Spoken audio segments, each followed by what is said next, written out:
But let's go over to my next film. Oh, jeez, my next film. My next film. This one's gonna be a mess. I saw Bardo, False Chronicles of a Handful of Truths yesterday at Tower Theater. For those who do not know what this film it is directed by Alejandro G. Inarritu. Inarritu is the director who's recently brought us the films like The Revenant and Birdman. Both films, Birdman ends up winning Best Picture in a pretty crazy way. Like, it's kind of weird Birdman won Best Picture that year, especially going up against some of its competition. And The Revenant, of course, famously wins Leonardo DiCaprio his Oscar. So this guy's a pretty well-beloved figure within the Academy. This film stars Daniel Gimenez. Cacho stars as Silverito. I mispronounced that name. Sorry, my writing's so small. Silverio. He is a Mexican journalist turned documentary filmmaker living in LA with his family. His filmography is best described as a docufiction with autobiographical elements. Bardo is produced by Netflix and premiered at the Venice World Film. Sorry. Bardo is produced by Netflix and is premiered at Venice, where it was widely mocked. This film was not liked upon reception. It was 3 hours. It was considered a huge mess, huge disappointment from Inarritu. And the word that I kept hearing to describe it was self-indulgent. The film now comes out and it's 2 hours and 40 minutes. The cut that I saw was 2 hours and 40 minutes. They cut a little over 20 minutes of the film, which I should just mention it was filmed entirely in Mexico. This film is very much about Mexico, about Mexican history, politics, identity, and culture. There are dreamlike sequences that are frequently throughout the film that recreate Mexican landmark history. If you're someone like me who has studied Mexican history, you might be more familiar, more at an advantage of this film to understand some of the more confusing elements at this film. If you're not familiar, there's going to be scenes that you're just completely lost. And here's what I have to say about Inarritu's new film. It's bold. It is pretty groundbreaking. It is pretty out there. Like, this is a film that it's pretty amazing that a studio gave him the money to make this, because it feels at times therapeutic. It feels at times just kind of revolutionary in its filmmaking. It feels just brash. It's something special. You don't see films like this. And it tackles a lot of personal subjects, including death of the firstborn, absentee fathers, identity, what it means to be an immigrant, the feeling of not having a true home due to your immigration status, the Mexican politics, how Mexico became to be, the American-U.S. relationships. And it's also Inarritu, in typical Inarritu fashion, commentating about his own filmmaking and style, and both being apologetic and unabashed about it. There's literally a scene in the film that involves the Inarritu character, which is, I should just say, the character played by Daniel Gimenez Cacho is supposed to be a stand-in for Inarritu in this film. And there are literally scenes where Daniel's character just spouts out dialogues to a critic defending his work. And it's very easy to feel like this film is self-indulgent. I wouldn't go as far as to call this film self-indulgent.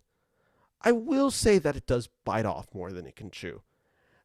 In particular, the dreamlike sequences that are heavily used throughout, where he talks with like famous historical figures like Hernan Cortez about indigenous genocide, or again, the critic character, they feel very muddled. Ultimately, this film's the biggest issue with it is it's just messy. It has way too many ideas going on for its own benefit, and none of them feel particularly fleshed out, and none of them get room to breathe. You're just kind of overwhelmed watching this film in a very bad way. I had a really just rough time following this movie in any meaningful way. And ultimately, the criticism I have of this movie, and it's ultimately why this movie is a failure, is it's just messy. The best aspects of the film is the family life in this film. The family life for the character. And then when we go to the journalist and filmmaker sides, it's very dumbfounding in certain scenes. I mean, the critic scene goes on for like 10 minutes, and it's so self-indulgent. That is like the one time where I will really use the word self-indulgent to critique Inarritu. And then there's other scenes where it's just like, it's so meta that it's just like, it's too meta, and it doesn't make sense to be this meta. There are scenes that are supposed to be funny that just don't land, and then there are scenes that are supposed to be dramatic where people are laughing. It just, the tone is all over the place. Uh, what I will say is it does feel very therapeutic watching it. You are seeing a guy wrestle with his identity. This is a guy with all the ideas of his life, and he's making a film about himself, about his younger self, and how he came to be. And in that sense, it's really interesting to watch Inarritu wrestle with all this. Like, I learned a lot about Inarritu as a person in this film.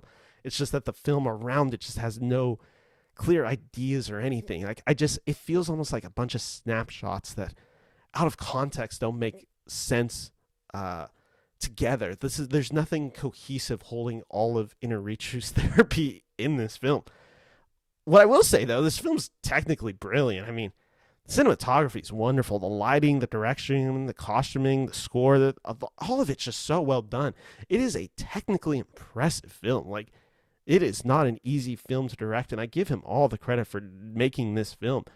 I can't imagine what the 3-hour cut must have felt like. I think that must have just been like way too much. I mean, that's where I could, like, when people are calling it self-indulgent, an extra 20 minutes of this film already dragged pretty heavily for me. I can't imagine 20 minutes added to this film makes this film anyway better. And it sounds like generally the 20-minute shorter version has been received more popularly by critics and fans. The issue with this film, at large parts, is it's so interested in engaging with the audience. It's almost like it's vignette after vignette that just keeps going on for far too long. Every scene goes on and it drags. There's nothing that the audience really can lean into besides the personal elements of the film, which they're in there, but they're kind of far and few between. When he's exploring himself as a father, I found that part very compelling, especially with the relation with his stillborn son. That was really impactful and really emotionally wonderful in this film. Just like, that was a true, like, I understood what this film was trying to be. And then, like I said, it goes on and it just does 20 other things that you're just like, okay, that was one great vignette almost. And then the 5 that follow after it just don't particularly work. And I just have to also say, admittedly, this film just isn't for me. Like, my mother, I am the son of a Mexican mother whose parents immigrated to America in the 1960s. My grandparents came here from Mexico to America. I've only been to Mexico twice in my life.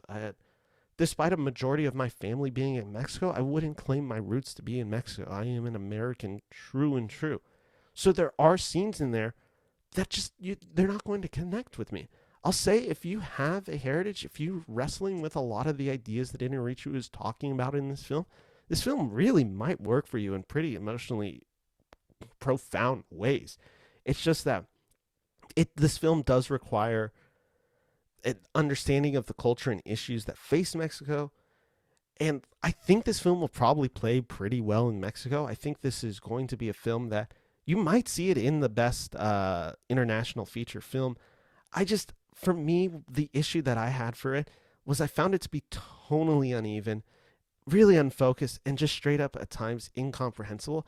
Even as I said the thing that this film might be for more international audience who have a more relationship with this film, I'm going to struggle seeing an audience sitting through 3 hours of a film that it's just hard to follow, just due to a lot of the dream sequences, the fantastical elements of this film.